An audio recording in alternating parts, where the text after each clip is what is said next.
Well, thank you, everyone, for welcoming me. I feel a bit jet lagged, so I said no PowerPoint today. I wanted to have a conversation, and we've spent some time talking about this class and about what you're learning and about the center, and so I'm really excited to be here.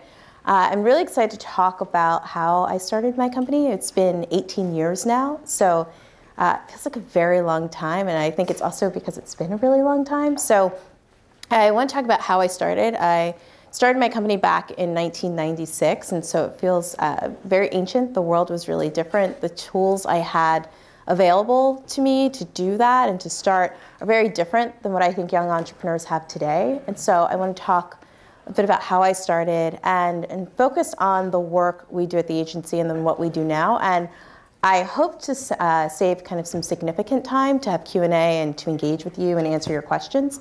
So let me start off with how I started Buzz. So I never ever thought I'd be an entrepreneur. In 1996, that was not a word that was really kind of known to me. I always thought I'd be a beauty editor. And so I was very focused on fashion and beauty, and I wanted to be an editor at primarily a teen girl magazine, kind of like 17. And so at 16, I applied for a job with a newspaper for girls out of New York City called the New Girl Times. And at the Times, I primarily wrote product reviews focused on, my first column ever was for a company called High Intensity that made very cool jewelry.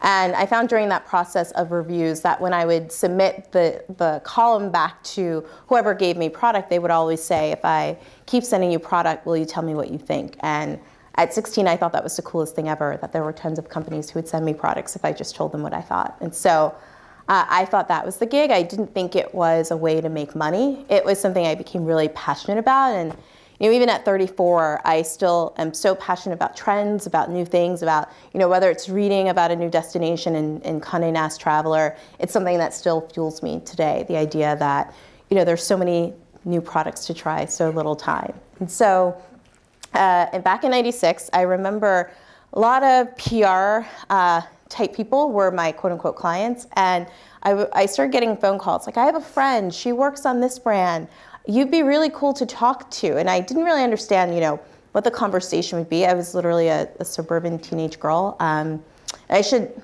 I guess, go back and say I'm the oldest of 6 children, and so the 8 of us, I was kind of the odd kid doing this interesting thing, and since all of my siblings have really interesting careers and do really interesting things. But at the time, it was something very different and very new. And so my parents were like, why is UPS, why are UPS and FedEx here every day? So no one really got what was going on. I didn't really get what was going on, but it was happening really quickly. And so by the time I was 17, I had about 40 clients. And again, I use that word very loosely because I hadn't yet had that moment where I realized I could make money doing what I was doing. And so I started to recruit my friends and say, if I give you guys some of these products, can we all review them, and I'll tally our scores and I'll send this little report back to our client. And so that worked for a while. And then my friends would say, well, I have a cousin in Texas and she would love to be, one of your trend spotters. And again, think about the time we're talking about. I said, well, how would I communicate with her? I had just gotten an AOL email address at 16. So the idea of technology and connectivity wasn't something that was yet really relevant, I think, at that time. And the way to communicate, the way our network communicates today, didn't really make sense at that time. And so it continued pretty small until I got to college. And as a freshman in college, I had 2 really important things that happened at the same time. First, I took my Intro to Business course at Hood College. I went to a women's school, Hood College in Frederick, Maryland. And I took an Intro to Business with the head of the department. And at the same time, I was working on one of these reports for a fashion company. And my client at the time called and she said, I'm going to tell you something really important. I just received your report. I reviewed it with my team. And yours is 10 times better than a report we paid $25,000 for. You have a business, it's called Market Research, and that's all I'm going to tell you, go figure it out. And so during office hours, I went into Dr. Joseph's office. I said, here's what I've been doing for the last 2.5 years. What do you think? And she took some time and kind of just stared at me for a while. And then she said, I want you to take an independent study with me next semester, and let's see if we can't make this a real business. And so I was really fortunate at that time to I always tell Dr. Jose I got beat up for 13 weeks in a row into creating a business and marketing plan, but I still use those plans today. And I was really fortunate because when I was in college at that time, so I think 97 to probably spring of 98, it was right around that like .com boom. And so when Dr. Jose and I talked, she said, I don't want you to get caught up in what at that point seemed to be kind of a trend. So I want you to build a business that's a solid business. And if there's a digital component, that's great, but you've got to build a solid business. And to help you understand what was happening at this time in the internet, there were websites like kpasa.com that were raising $50 million and then went bust, a couple months later. So it was very different than I think kind of the builder movement that's happening now. And a little bit, I'll get into some of the trends we're studying. And so I understood, okay, I need to build the solid business. And I was really fortunate that when I needed to understand statistics, I could go and talk to a professor. And if I needed to understand how psychology and sociology played into my business, there were people that were available for me to talk to. So, of course, I'm a big advocate of building businesses while you're in school. I think that I always say my education definitely worked for me. And it was really important for me to actively be a student and also build this business. And so, I worked with Dr. Jose and realized, okay, I have services now, I can make money, and started working really hard at recruiting clients. And by the end of my college career, I was working with Verizon Wireless. I remember spring of my senior year doing a research project for them and flying to California and back to school for class. And I spent my junior year, instead of studying abroad, I studied away. Lived and worked in Chicago, which I really found to be kind of the mecca for marketing. And so, at 22, I'd had a lot of experience. At this point, 6 years of running this business. And I still thought maybe this was just a really interesting hobby. I didn't actually think this was going to be my career for as long as it's been my career. And so I still remember the conversation with my advisor when I said, I just watched Legally Blonde. I was just talking about this last week in another conference and thought, I should go to law school. I don't know, people who like fashion and beauty go to law school. I don't know. And I remember him just saying, yes, you could go to law school because you're a very good student. And not knowing that this is what I wanted to do. And I had been getting some media, and I thought that the media was focused on my story of being this interesting girl doing this interesting thing. And even at that age, at 21, I didn't think that was the way to build a business, so focused on one person, one story.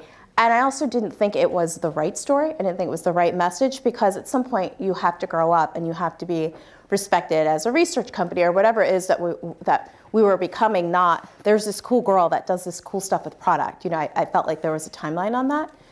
And so I said to my advisor, we really spent quite a bit of time, different sessions, talking about, should I go to law school? Should I do, vastly different things? Should I go into the field, and just apply for a job? And, I remember my girlfriend's senior year reading like this book on quarter life crisis, and it was really funny. They were like, oh, you of course don't need to read this book. I'm like, I probably have the biggest crisis here of everybody. But I said to my advisor at the time, I said, here's what I'm going to do. I think that, now when I graduated, it was spring 2002, and illegal downloading had become a major issue, or it was becoming kind of a thing. It was a Sean Fanning movement, and there was a thing. And during the spring of my senior year, I spoke at a music industry conference. It was a very interesting conference because there were 3 other presenters from really, really big research institutions, and they were saying things to the audience, who you can imagine were people who are quite concerned about illegal downloading. And they were saying things like, it's not going to be an issue. Only 17% of people illegally download music. And then I get up, this senior in college who has a research panel. And at that time, I should back up and say, our network grew to 9,000 people solely because Cosmo Girl magazine wrote 2 sentences about what I was doing, and I got 15,000 applications from people all over the world who wanted to be buzz spotters. And so, we really created this great network, and we had done research and found of the 500 people we surveyed that 99% of them had illegally downloaded music within the last 30 days. And so obviously we were presenting 2 very, very different sets of data. And so I kind of was disheartened. I was cut out of an article in Billboard, and I thought, okay, well, that is what it is. And And so back to that conversation, Dr. Weinberg, I said, you know what I want to do? I've always wanted to be a liaison between consumers and people who target them. And at the time it was teens, and then as I grew older, as young adults, and now I'm 34, so we used to say consumers, and people who market to them. And I said, I want to talk about things that other people don't want to talk about, and I don't have any skin in the game to necessarily need to go one direction or prove one thing. I'm really curious as to why consumers do what they do and what their interests are. And so presenting that research was to say, you might be right. Maybe only 17% of people illegally download music. I just have a belief that the 99% that are in this demographic I'm dealing with have a really huge impact. And obviously, we know now that that did have an incredible impact on that business. I think still today, it is impacting the music business and how that business is shaped now. And so, that's always my example of the power of millennials and the power of consumers when they decide that something is or is not working for them. And so, I decided I was going to try that out for a year. I opened an office in New York City, and I worked there. I lived in South Jersey, and I still live in South Jersey today. And so did that for 3 or 4 years. And I guess the most interesting thing that happened during that time was I was featured in a cover story for O Magazine. And so at 25, having that kind of Oprah stamp of approval on my career was huge. I didn't think it would be. Not that I didn't think the Oprah brand was huge. I just didn't think anybody cared about a kid who was doing research in New Jersey. I just didn't think that was a story that would resonate with people. And obviously, if you're lucky enough to be touched by the Oprah brand, it does turn to gold if you're doing something good. And so it was great for us. And I still remember clients coming into the office like with my actual page from the magazine, kind of like, we saw this. And so that was great for our agency. And I think we kind of, again, other profiles in 30 Under 30 and all kinds of awards, which for me, and I think you understand, if you're an entrepreneur, you have to be fascinated by your work and passionate about it. And the other stuff is just stuff that happens. It's not something you pause. And I think, my mom, I realized recently, has a clip book of all of my different media. But for me, it was just, it's another day. And it's another day that I get to do something that I love. And so we continued to grow the network, continue with our research. And then, the economy took a turn, which was interesting because what happened is our business really diversified. So we got into influencer marketing, again, by accident. I had a client call and say, the girls I talked to about beauty were having some issues launching a product at Sephora. Do you think we could engage them in influencer? And this was probably about 2007. So I don't think, it was right around the time like Buzz Agent was coming along, and I thought, I don't know that we're that. I've always really wanted that lane of consumers being able to openly and honestly express their opinions to brands. And that was a really, and still is a very core value of our company and very important to me. So that means if I have to say something that's not great, that has to be okay. And that also is a big reason why I don't have a team of 50, 60, 70 people, because sometimes I do have to make decisions that I think are a little more ethically driven for our business. And so, at that time, I wasn't sure it would work, and we tried influencer, and it worked really, really well. And so we incorporated that into our services. And so, when the economy took a turn, it was a lot of traditional things that were getting cut and people reinvesting into the type of work we do. And so, we have, over the last 18 years, worked with 135 companies. And I guess some highlights for me would be at companies like American Eagle Outfitters, Sony Music, Dell, Microsoft. And so we've gotten to touch some really big brands, and I've learned so much from our clients. And I would say personally for me, one of the more fun accomplishments, a lot of people talk about my business book, but not so much about my children's series. So I write a series for 7 to 12-year-old girls. It's published by HarperCollins Children's Books. It's called Mackenzie Blue. And it's really focused on a girl that I think is kind of like a modern Ramona. And I've written 5 books in the series. We've sold for 200,000 copies. So it's a really fun, I feel like it's my fun passion project. I'm working on another series right now.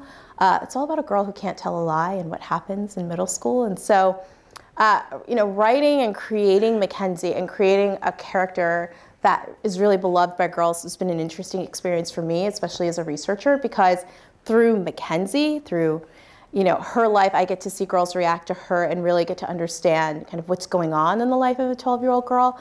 And that was something really interesting. And then I guess as a final comment before I open it up to your questions, 2 years ago, I was elected to the United Nations Foundation's Global Entrepreneurs Council. And so we are charged with bringing innovative ideas to the UN. And if I weren't working for myself, I would absolutely love to work for the UN. And so it's been a really incredible experience. It's why I'm actually in San Francisco now. I have a board meeting. It's our last. And so it's just been an unbelievable experience for me for the last 2 years. And earlier this year, I got to spend some time in Uganda. I got to visit a refugee settlement and meet entrepreneurs.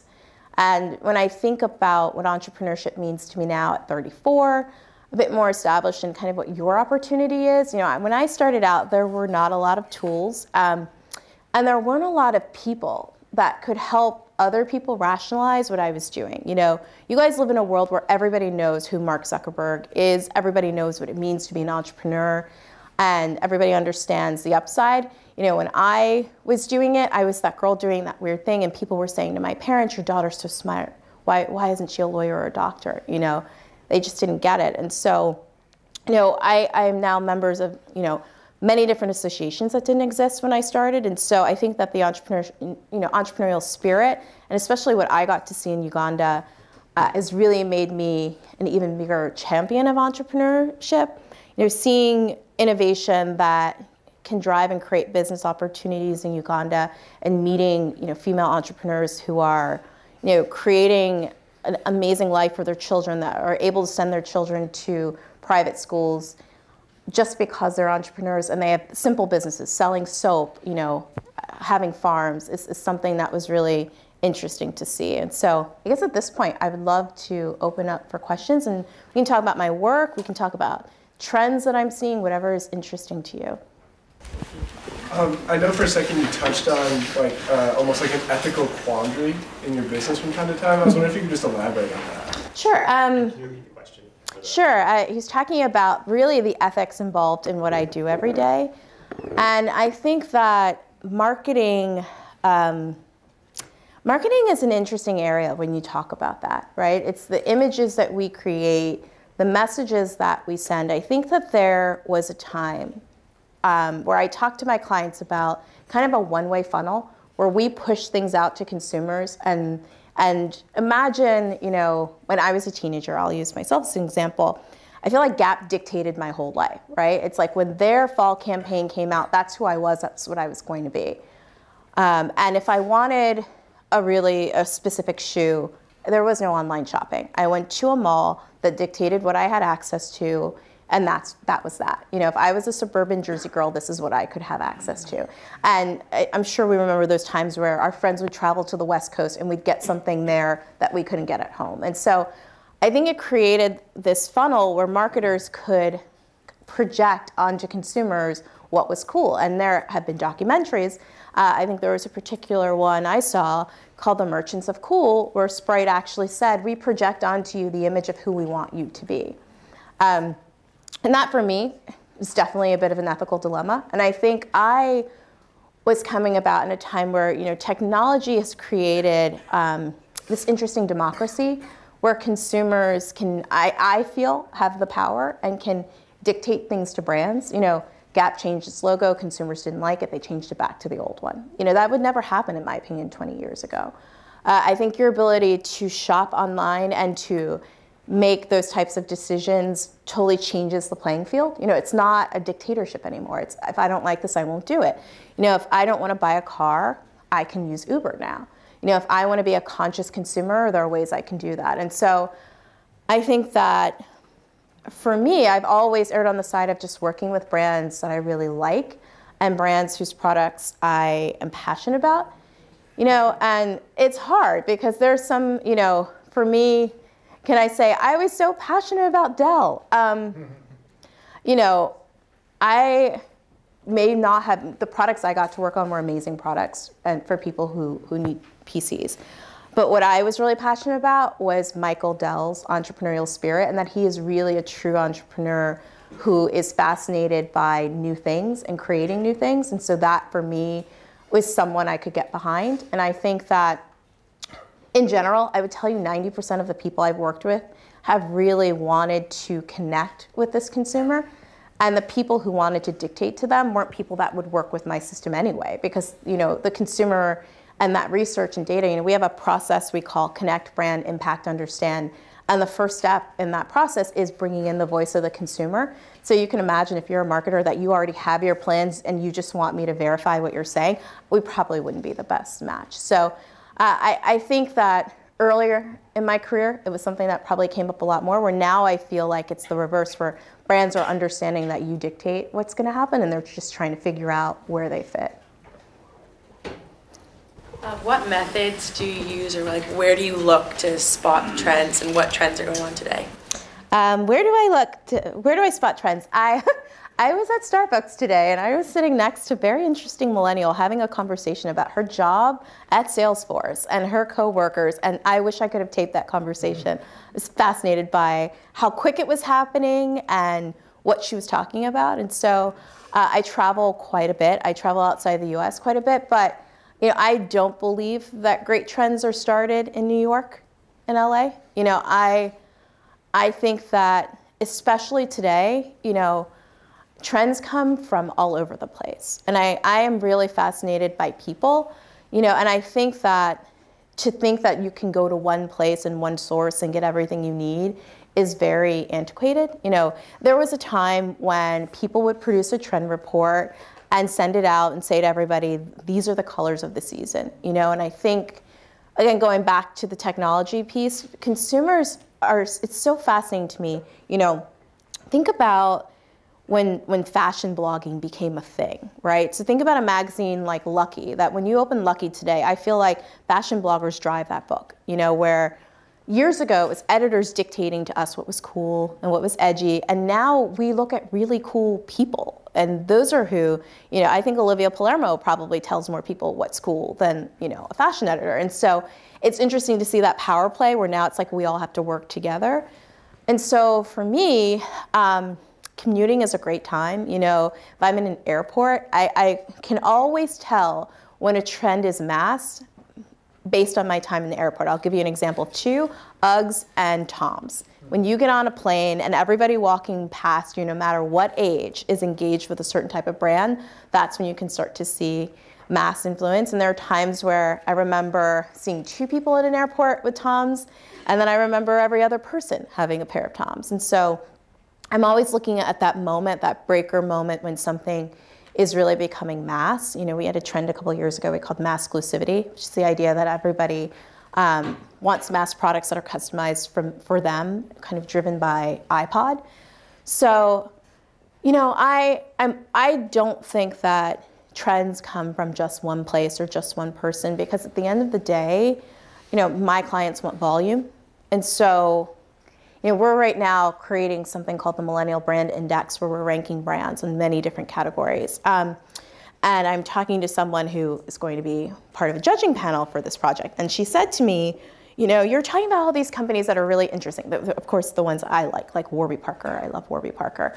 She said, what I want to know is if the girl in Kansas loves Warby Parker. And I think that is a great question, because we sometimes can become a little obsessed with what's happening on the coast, and we don't realize it's a huge huge country with so many different opinions. And so I try to not let one idea dictate when I think something is cool. And I also don't think that I have the answers. I think you find a lot of people, I don't know if you guys experience this, I see a lot in business where it's like, because I have a child who's 12, I understand all 12-year-olds, or I know millennials, my child is a millennial. And what I always take the approach is that I don't know anything, and that I think every day something is changing, and every day I'm getting new access to new research and information. And so I always try to approach it from, I'm just here to learn and to observe and to interpret, and I don't really have an end goal from it. I just want to know what's interesting. And so, I think you have to kind of do the work I do, just be very open to learning something new, and I think the most important thing is to not go into any assignment for me with any preconceived notion.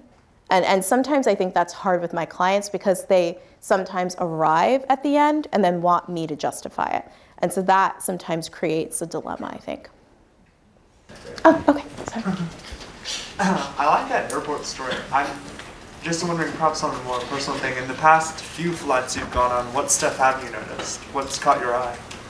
What have I noticed? I think, oh, and I have to answer your question, sorry, about trends. I'll tell you a bit about the trends we're predicting for next year. I think what I'm noticing lately is what's missing. I'll give you an example. I don't think we've figured out a charging solution that makes sense for as many devices as we all have. I see a lot of people crowding around very few outlets. So needs of technology. I see, in general, airports becoming a more interesting hub of shopping. You know, and specifically, I can speak to Philadelphia. Yeah, it's not a joke that like the best shopping is in the airport. And so the airport as a destination, but just from people in general, it's that they want to be connected and that we've got to figure out how to make that connectivity easier. You know, when you go to many other places outside of the US, it's really easy to get online and to have great Wi-Fi and to be online. And so figuring out, you know, that issue, and it's funny, I'm seeing more problems lately. I see a problem of food quality in airports and what consumers are looking for and what they have access to. So I think I see kind of more opportunity. And then in general with consumers, it's very interesting. You know, there was a time where teenagers were called screenagers because they were looking at so many screens. And what fascinates me is looking at boomers. You know, I think everyone's so millennial focused that they don't realize that there are other generations that there were really interesting things are happening. And so I think watching kind of the non-millennial engage in technology, with so many different forms of technology, and figuring that out is something that's interesting, is to really see, you know, how integral it is, and that I think we're still a little bit behind. It might probably not be the case here, but there are places where, you know, what consumers need in that space and how connected they want to be, and that connectivity is not available at that moment. And in general, to your question about other trends, so we've got, we're working on our top 10 trends of 2015 right now. And we're focused on some things like the makers movement. And talking to some of our buzz spotters, what's interesting is there are those that consider themselves real makers who really make stuff, and they're really put off by the idea that everybody thinks they're a maker. But I just think it's something that's becoming a bigger consumer play, and we're seeing it in different areas. I was on my flight over reading an article in Marie Claire when they were talking about how to make the perfect palette. And you can buy this palette called a Z palette. It's a plain palette, and you can literally, if you want to put your makeup in the oven, and you can unglue it and create your own palette. And so I thought about, you know, how interesting it is that we deconstruct makeup that we pay a lot of money for to create our own custom solution. And so, you know, we've talked a lot about customization before and the need for customization, but to actually give consumers the ability to make things and participate in this different way is something new. We're talking about this idea of being selfie conscious. And it's not at all that millennials are self-conscious, it's that I feel like, and through our research we've seen that there's such an emphasis these days on perfection. You know, that there was a time where it's like you could just walk out looking however you looked. I mean, I went to college at a time where girls were going in like pajamas and Uggs or whatever boots they were wearing at the time, or sneakers, you know. And so to think of a time now where everyone has to, like, think of your Instagram feed and how good everybody looks all day long. It's that pressure of you have to look good all day long because there's a filter for that. And why didn't you get into this top college? And why aren't you going to this top here? And so it's the pressure to be in all the right places, doing all the right things and looking good and not looking stressed that I think we're looking at. And that data is really important to our clients because as they start to create brand messages, it's important to understand just what's going on in life for the average millennial. And I think we were exploring another trend called Insta-feed, but I think the team is like moving that into selfie conscious, where I was looking at the continuous feed that we live in, where every moment in our life is something we're documenting and not just living, and how does that affect things in general. We're talking about Fitspiration, fitness and wellness, and it's interesting. Again, I hadn't read Marie Claire in months, and so I'm catching up and reading this editor's letter, and she's talking about how they're totally changing the health section of the magazine. And it's no longer about like how to do the perfect crunch. It's now about like a much more lifestyle approach to fitness. And again, Instagram's become a big inspiration for this kind of thing, but thinking about the images of people who are so healthy. I mean, how many people pop up in your feed that are like, I'm working out, and people like Jen Seltzer or whatever her name is, who are in Vanity Fair for how amazing their butt looks. And so again, it's the power of image and how that's coming across in that medium to say, okay, now I have to be fit. And think about like SoulCycle, whether you go or not, you know what this thing is, right? It's like a cult, right? I love when workouts are called cults, but it means that they're building some kind of brand culture that people associate with in some way. And so we're looking at that. We're also exploring net neutrality. It's something that's come up over, that's one of those moments where I said, I never try to say what I think a millennial will or won't do. I remember when we did our original research on net neutrality, and I said, I don't even know if this is an issue they even know about, and I was so wrong, and not only the knowledge, but also why it was important. And I think that there's an interesting trend happening now where traditionally parents told children what to do, right? And they were the authority. And we've explored this in different trends like hand-me-ups, where millennials were actually handing up older phones to parents because of shared cell phone plans, and the millennials were getting the better technology. And there's also this divide where they're also explaining technology, and that's something that's become a really interesting thing to explore, right? When you think of very traditional companies, think of like food companies, grocery stores, how they talk to consumers about what's important, and their image of family and what they project, a trend of who, it becomes a lot of like, who is making the main decisions in the household. And so, exploring that kind of trend. I'm trying to think if there's anything else that's really interesting. I mean, that's a preview so far. I think I like selfie conscious. I like looking at what that means and looking at how, also to your question of ethics, are we as marketers putting that pressure there to look perfect and saying that perfection has never been more affordable? You can dye your hair in 10 minutes. Why would your roots be showing? It's so easy to fix,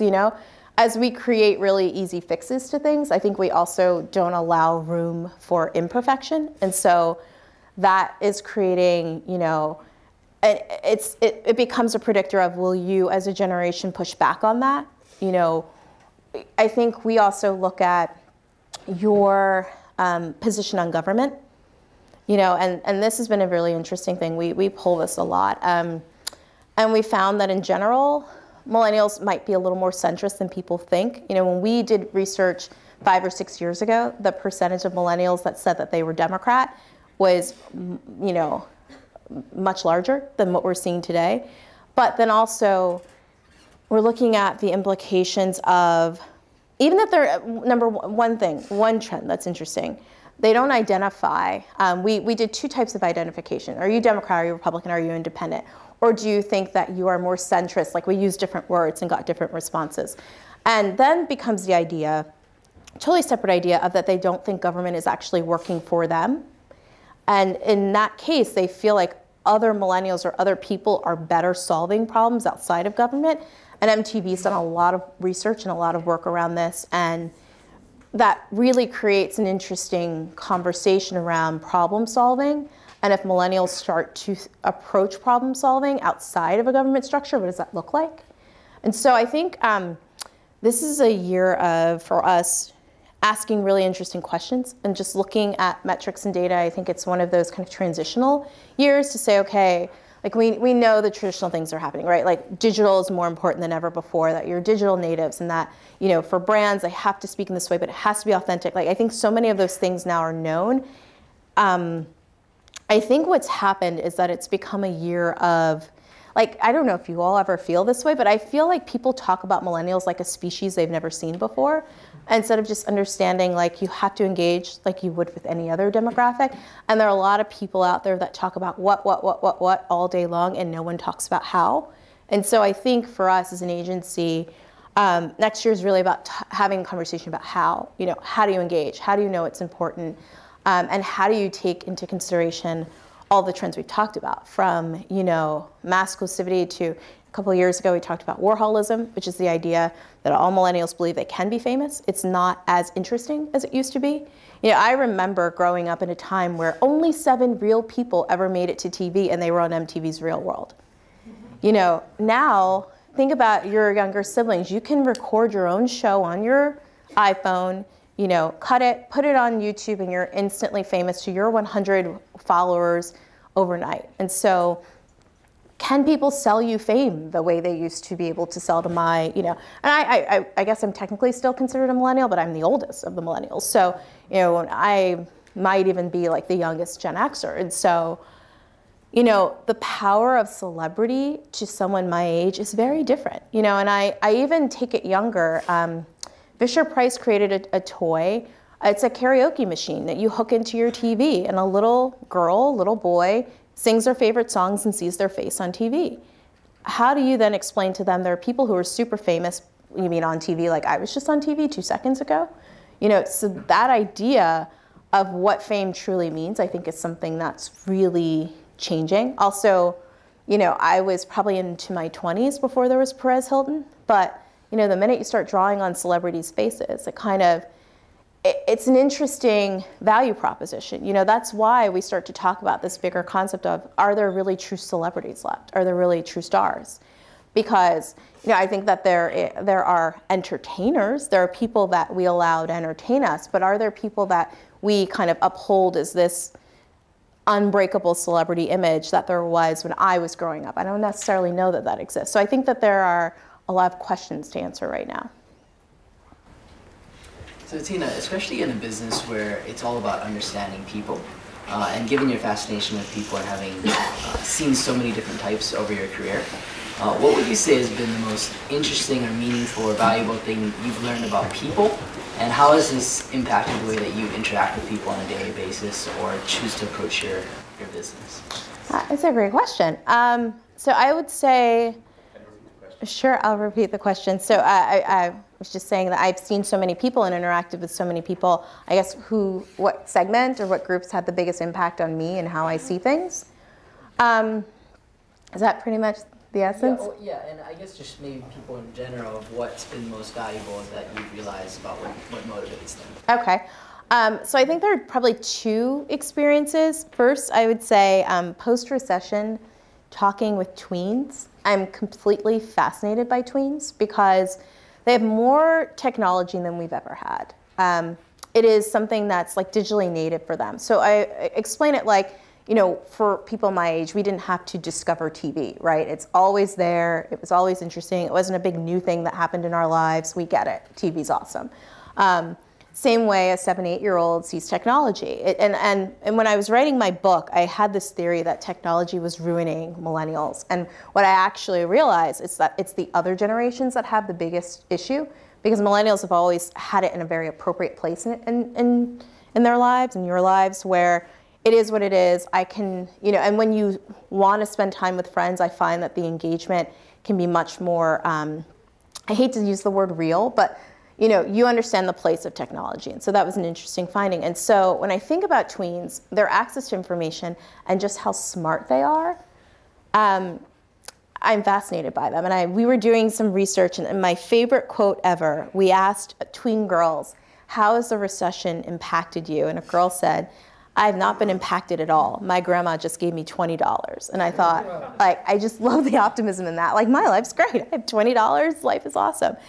And I love that, you know, for them, anything is possible. They're not quite yet at the age where they have any reason to kind of be defeated. It's like, anything's possible. I'm going to keep moving, and I've got the tools to do it. And so when you see girls who can, you know, mix their own music, or what technology is doing and allowing children to do and how imaginative they can be, that's fascinating to me. And I'd say another group, when I was in Uganda and met entrepreneurs there, I realized that we truly do not understand what it means to run businesses with challenges. You know, I walk into a room, I know that if I flip the switch, the lights will work. I know where the nearest bathroom is. I know how to get out of the room in an emergency.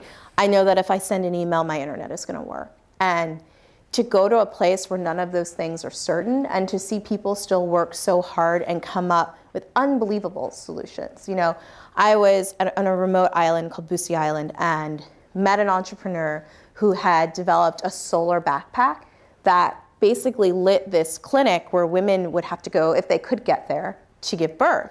And if they happened to give birth at night, there was no light. So babies were born, and the first thing this baby is doing is inhaling smoke, you know? And so we don't think about those things, about the impact of those things, and to see an entrepreneur, you know, they came up with a solar backpack, now there's lighting, simple solutions. And so I think so many of us spend so much time thinking about very complex things, and to see entrepreneurs focus on things that might seem so simple but were so life-changing for so many people. You know, we also met a group of Stanford students, recent graduates who were living in Uganda and had come to open a company focused on clean cook stoves.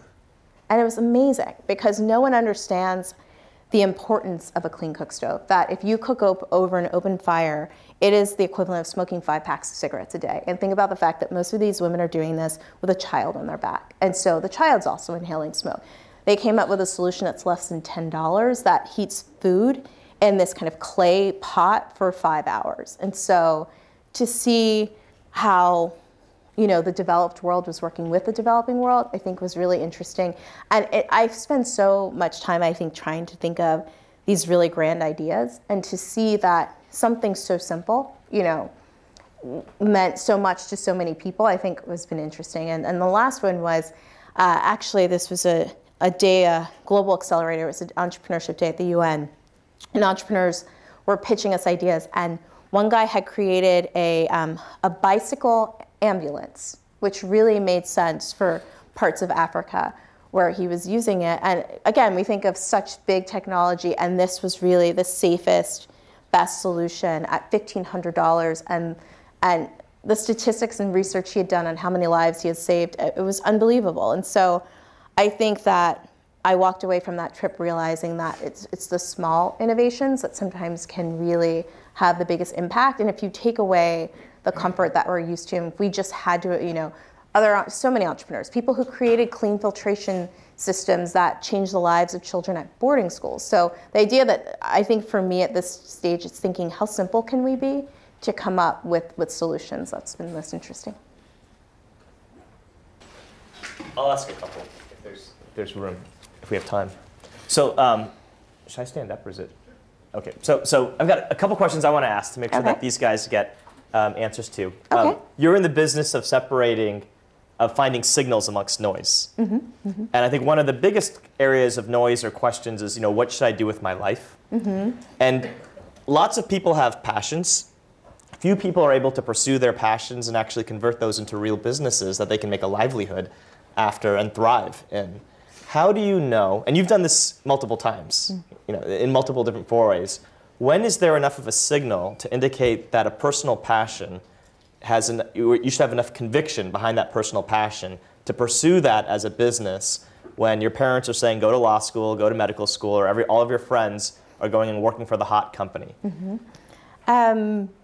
So I'm a big fan of not drinking your own Kool-Aid. I think first I always start with what are you passionate about, because the thing that people don't tell you about entrepreneurship is sometimes it really, really sucks. And so you have to really, really love it, because the days that really suck really, really suck. And so if you're not passionate about it, that's the day where you're kind of like, I'm over it, this is done, and that's that. You know, so that piece is so important. And I think people I've seen recently, it's like, well, I can make money doing this thing, but at the end of the day, I don't care how much money is in a deal. There's going to come a time where something is just going to be like not for you, and you've got to have that passion to say, I really believe in this thing, or I just love it. You know, every day I love the job that I have, and I love what I get to do.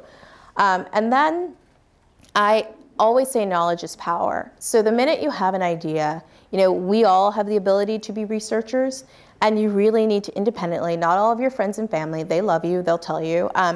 I was fortunate that my friends and family didn't really understand what I was doing, so they couldn't have told me they thought it was great anyway because they didn't get it. But what I didn't realize at the time was, early on, those 40 companies that thought that my insights were interesting kind of proved that I had a client base before I even knew what that meant.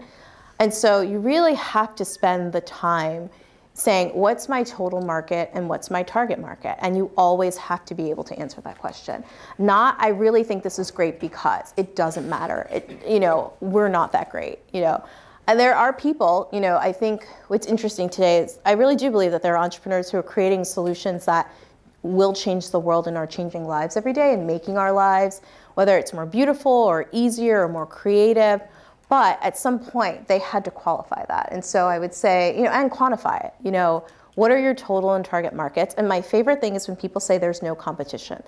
There is always competition. As a marketer, I will tell you, consumers can choose to do nothing. You always have competition. And so, take a minute and be independent and say, how do you qualify the idea? Who is your test market? We all can find 100 people to say, is this something you're interested in? And then, is there a way to prove the concept? Can you start to sell something at least, to one client? And how do you get through that sale process? And then always be kind of refining. Don't be so set on this is the way it has to go, and always be in that research phase. But I always hear, especially with technology, I think it's a little bit of a different story, right? Because there's the analysis paralysis. When do you launch a product? When do you let people test it? But what's great about technology is consumers always, from the minute it's launched, get to tell you what they like and what they don't like. And so, get yourself immersed in the ability to hear what your customers want from day one, I think would be the most important. Yeah, that is always the most important, just understand the empathy. Okay, great. We'll go. Hi, you talked earlier about some problems that marketing has in terms, for example, of putting pressure on people always to look good, always to have you found yourself in a position that you had a request from a customer that conflicted with your ethical views? And in case you had it, how did you cope with that? So every client, repeat the question just for... Sure. Sorry. So the question is, have I ever had a client that kind of conflicted with our ethical views at the company? And so what most people don't know is that we have a panel of our own BuzzSpotters that help us determine if a client is someone we should work with. And that's always a part of our process because I now have 30,000 BuzzSpotters all over the world, 7,000 MomSpotters. So I've got 37,000 people that give their time and energy and, when appropriate, contract with our clients and are paid to give their insights. And so it's a really important network, and I want them to know that we're always representing their thoughts and views. And so it's happened a few times where things just didn't make sense for us, but it comes down, for me, is someone trying to dictate something, or do they truly believe in their product, and do they truly believe that they want the customer to be as excited about this product as they are?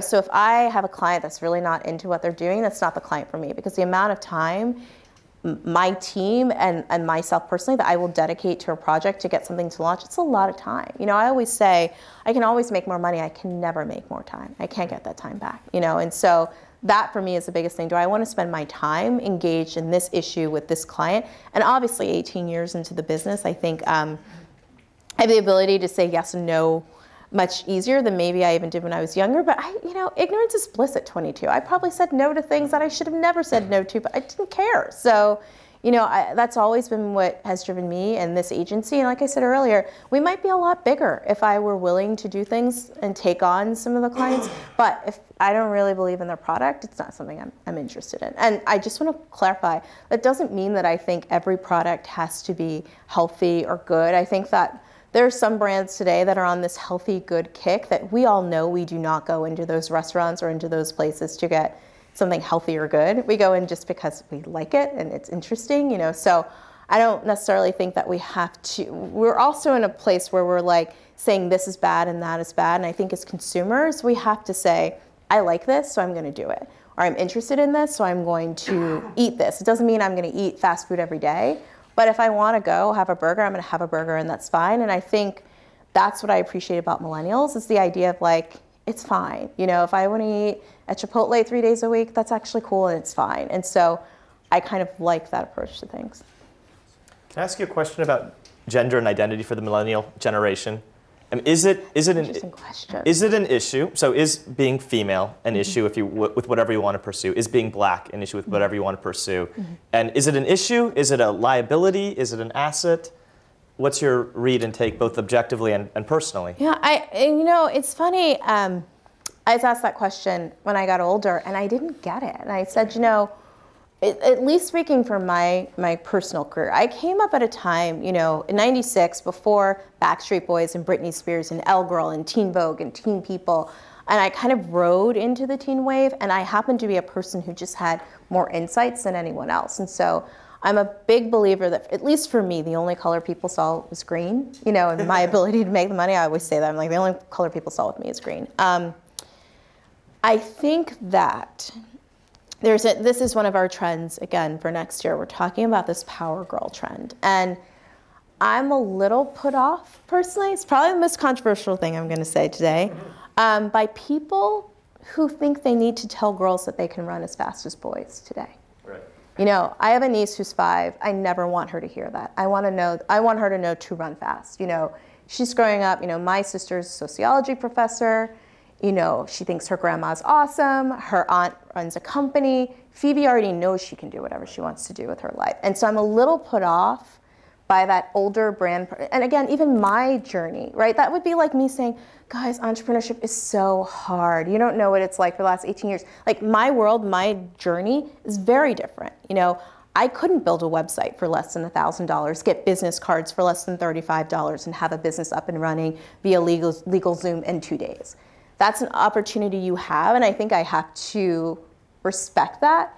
And so I'm a little put off by campaigns where it's like, girls are just as good as boys. It's like, I don't need a campaign to say that.